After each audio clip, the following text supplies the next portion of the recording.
بسم اللہ الرحمن الرحیم۔ مرد سوچتا ہے اس نے عورت کو پٹا لیا، جبکہ حقیقت میں پٹاتی عورت ہے۔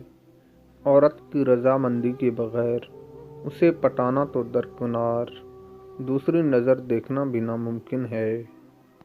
وہ عورت بد کردار نہیں جو کسی خاص مرد کے لیے اپنی شرم و حیا کی ساری حدیں ختم کر دے۔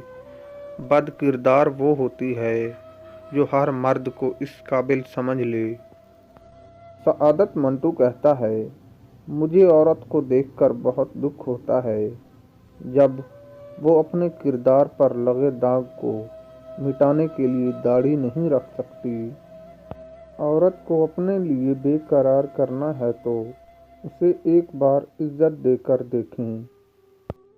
پچھلے وقت کے لوگ عورت کو پھنسانے کے لیے اسے عزت دیتے تھے، اسے بدنام نہیں کرتے تھے، اسی وجہ سے وہ کامیاب ہو جاتے تھے۔